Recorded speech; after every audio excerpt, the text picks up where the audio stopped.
Jesus, yes, we need somebody to lead us. We need a brand new Christmas, brand new Christmas, brand new Christmas, brand new Christmas, right away. Et le bon plan, c'est donc de découvrir, le bon filon, c'est de découvrir le nouvel album d'Axel Red. Bonjour Axel. Bonjour. The Christmas Album. Alors, c'est un premier album de Noël, mais il y avait déjà eu un apéritif l'année dernière, si je ne m'abuse, parce qu'il y avait déjà eu une chanson de Noël l'année dernière. Absolument. Ouais. En fait, c'était sur j'ai une liste comme ça avec des choses que j'ai encore envie de faire. Ouais. Et puisque j'ai encore une longue vie devant moi, j'ai encore beaucoup de choses que je veux faire. Oui, faut. Et en fait, pendant le Covid, elle est née l'idée de faire la tournée. Je me dis, c'est le moment. C'est le moment maintenant. Je veux quelque chose de positif, qui me casse pas trop la tête. Ouais, de différent. Et en fait, j'ai fait des albums tous les 2 ans où j'écris des propres chansons et je fais mon propre monde et tout ça. Et en fait, j'étais pas prête cette fois-ci. Vous faites passer votre propre message aussi, parce que derrière les chansons et le plaisir des chansons, il y a toujours quelque chose aussi, parce que. Mais c'est la première fois en fait que j'ai raconté ma vie. Ouais. À travers des chansons qui sont pas les miennes. Ouais. Et parce que le choix des chansons est très personnel. Et en plus, dans mon interprétation que moi j'ai en tête d'une certaine chanson, c'est encore plus personnel. Et puis il y a tout le côté musical aussi, c'est mon monde à moi, c'est très soul. Donc j'ai vraiment retravaillé les. C'est ça que je trouvais intéressant dans votre album Axel Red, c'est que un album de Noël, on s'attend à avoir une tonne de violons et des gling-gling pendant 4 minutes, et on n'est pas là-dedans. On est dans quelque chose qui est soul, un peu funk. Il y en a quand même, il y a quand même un peu de cling-cling aussi, de cuivre. C'est quand même à faible dose. Hein. C'est vrai. Je veux dire. C'est loin du cliché, quoi. Oui, c'est ça. En fait, j'aime pas les clichés. Je déteste les clichés, mais pour tout. Pour tout. Je veux avoir ma propre opinion sur la moindre petite chose dans ma vie. C'est ma façon de survivre dans ce monde qui parfois me. Mais je me suis surtout éclatée. Et puis aussi pour tout ce qui est le côté. Visuel. Je me suis autant éclatée qu'avec la musique. La musique, j'ai enregistré avec des amis qui sont des superbes musiciens. Daniel Roméo, je suis marraine de son fils. On a joué ensemble pendant 10 ans au début de ma carrière. On se retrouve maintenant. Je travaille avec Elvis Pompilio. Donc voilà, qui a fait plein de certes, parce que j'avais envie de diadème. On voit sur certaines photos. Et donc, en fait, tout était sans stress. Et je me disais, si je vais écrire un nouvel album maintenant pendant le Covid, j'ai très mal vécu le Covid. J'ai au niveau santé, l'enfermement avec surtout des grandes filles qui voulaient qu'une chose, c'est quitter la maison et faire la fête. Et puis au niveau santé, voilà, je voulais pas être une anti-vaxxer, donc j'ai fait les vaccins, mais j'ai très mal réagi. J'ai fait la totale, j'ai fait de l'acouphène, j'ai fait l'épaule gelée, j'ai eu droit à tout. La fièvre le lendemain et tout ça, vous avez tout eu. Horrible. Et non, mais pendant plus longtemps que le lendemain. Et donc, du coup, je me dis, si je fais des nouvelles chansons, maintenant, elles vont être négatives. Donc, autant faire quelque chose de positif. Il y a une reprise de Burt Bacharach, par exemple, What the World Needs Now. Moi, j'avais jamais pensé que ça pouvait être un chant de Noël. C'est vrai. Vous l'avez vu comme ça? Oui, parce que pour moi, Noël, c'est à un moment donné se dire, mais on est quand même tous ensemble sur cette terre. De quoi le monde a besoin maintenant, c'est la Voilà, et on est tellement au comble de notre narcissisme, anxiété, société individualiste après toutes ces crises successives. Et en fait, à un moment donné, il n'y a qu'une réponse, c'est qu'on ne peut pas se dire il n'y a que moi. Et c'est vrai qu'on doit survivre, mais on ne survivra pas, ou bien en tout cas la génération qui suit, si à un moment donné on ne se rend pas compte qu'on est tous interliés. Et ce n'est pas que les êtres humains, mais c'est les animaux, c'est les montagnes, c'est toute la nature.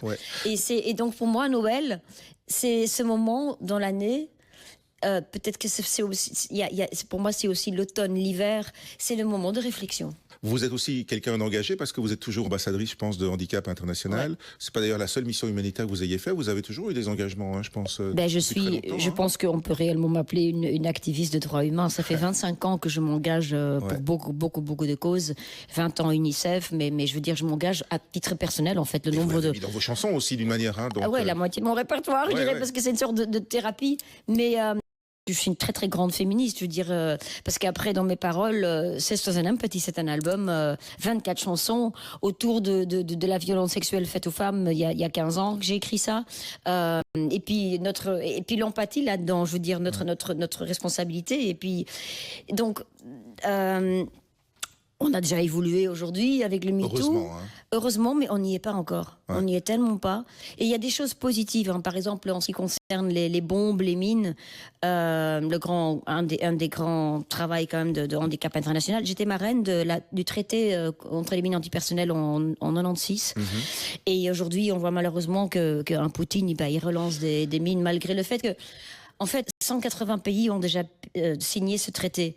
Mais positivement, on peut se dire qu'il y a quand même une grande évolution et qu'aujourd'hui, on vient de signer le traité contre où 80 ou presque 90 pays s'engagent pour ne plus bombarder des zones peuplées. Donc, moi, je suis quelqu'un de positif et je pense qu'on va C'est déjà vers ça de prix, quoi. Oui, exact. Et je pense que voilà, on va vers quelque chose de mieux. Je pense que de plus en plus de gens sont conscients, et pas seulement la nouvelle génération, mais c'est grâce à notre génération et à toutes les générations. En fait, toutes les générations ont apporté leur pierre. Voilà. Hein. Ouais. Et ça ne veut pas dire chaque personne de cette génération, mais pensons positive et disons qu'on peut toujours le faire demain. Voilà, mais que c'est pas encore arrivé, qu'il faut continuer à mettre des pierres. Il faut continuer à semer des cailloux.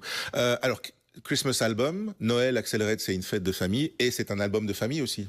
C'est la première fois que vos filles, vos 3 filles, qui sont grandes maintenant, elles ont choisi de chanter deux avec vous sur 2 chansons de l'album. Ouais, en fait, on était pendant le Covid et puis on se disait mais on a quand même rien d'autre à faire. Et je me disais, et vous avez un studio à la maison évidemment, ça aide. Et donc je dis je vais faire ce concert de Noël et puis je dis mais voilà, si vous voulez chanter, vous êtes le bienvenu. Je me dis simplement si vous vous cassez, si c'est pas bien. C'est pas mon problème. Ouais. Je dis, je suis pas responsable. Si vous voulez coacher un peu et votre mari aussi. Non, surtout pas. Ah non, c'est vrai. Non, ils acceptent mais aucun avis de moi. D'ailleurs, c'est pour ça dans l'album j'ai écrit, j'ai eu un ami musicien qui s'appelle Dali Bakou qui est venu pour coacher les filles parce que malheureusement elle voulait pas écouter la maman. En fait non mais c'est horrible. Je veux dire non maman mais il leur a donné le gros. On veut pas comme tout. Donc je veux dire j'aurais évidemment pu les coacher. Je veux dire c'est mon métier mais en fait j'ai un très chouette rapport avec mes filles mais à ce niveau-là elles ont jamais voulu chanter avec moi. Elles sont un peu indépendantes quoi. Très. Ouais, elles sont féministes aussi quelque part. Oui, je les ai. Comme on dit, un chien fait pas des chats. Exactement. J'ai voulu qu'elles aient leur propre opinion, mais du coup, je pense que ça y est quoi. C'est sur deux chansons. Alors il y a un truc qui m'a surpris parce que je regardais dans votre discographie. Alors si c'est arrivé il y a très longtemps, tout au début.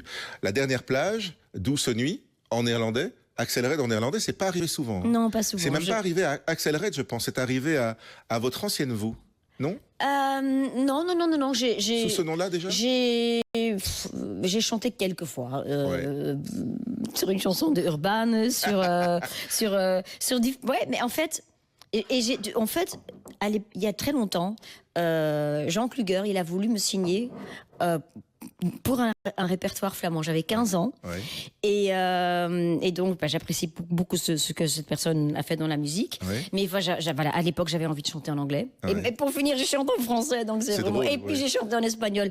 Mais donc voilà, Stille Nacht. Ouais. Et je l'ai fait dans une version soul. Ouais. Parce que je me dis, prenons un challenge et faisons-le dans une version soul. Mais c'est un album vraiment groove, quoi.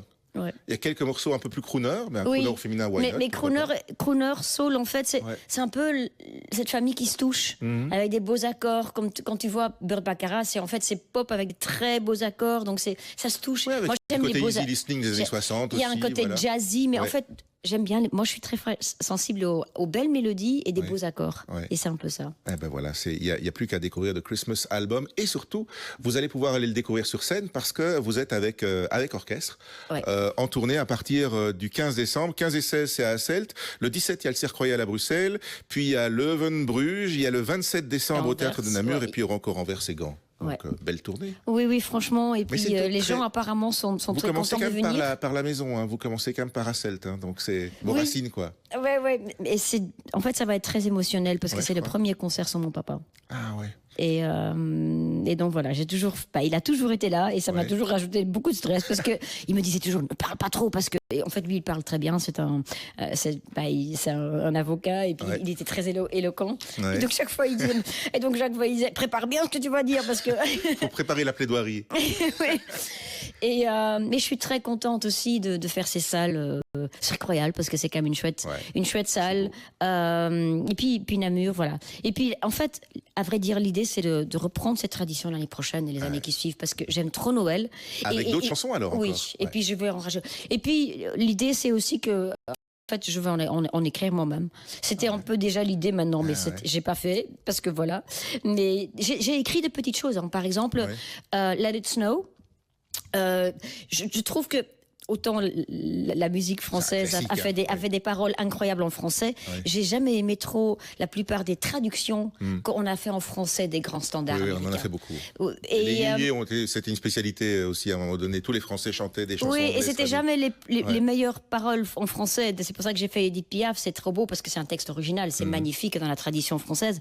Mais en fait, donc tout ce que je chante en français, j'ai moi-même réécrit pour que ce soit un peu plus comme ça me semblait bien. Vous, quoi. Oui. Voilà. Et j'ai écrit aussi des petites phrases, même en anglais, des idées que j'avais. Par exemple, je dis à la fin de Stille Nacht, donc Douce Nuit. Douce Nuit, je parle de celui qui vient nous sauver. Ouais. Parce que, en fait, moi, je crois dans cette personne qui vient de temps en temps sur Terre, qui va nous sauver, une sorte de héros. Ouais. Mais je pense qu'on doit un peu se dire, il ne peut pas être comme Atlas avec tout le poids, notre poids sur ses épaules. Il faut qu'on partage ce poids. Et donc je dis, let's follow his road, suivons sa route, let's share his load. Partageons son poids, parce que je pense qu'on est tous... charge, quoi. Ouais. Voilà, parce que je reviens à ce que j'en disais tout à l'heure, je pense qu'on est tous...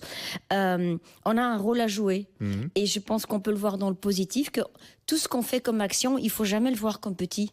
Je pense que c'est ensemble qu'on a déjà amené ce monde là où il est. Et pour moi, il est déjà plus loin et plus dans le positif que dans le passé. Même s'il y a la guerre à côté, même si on est au comble de notre anxiété, il y a plus de gens conscients, je pense, parce qu'il y a déjà plus de filles et d'enfants qui vont à l'école tout simplement. Ouais. Donc il y a plus de gens conscients aujourd'hui qu'il faut du changement qu'il y a 10 ans. Donc pour moi, je suis positive. Bien.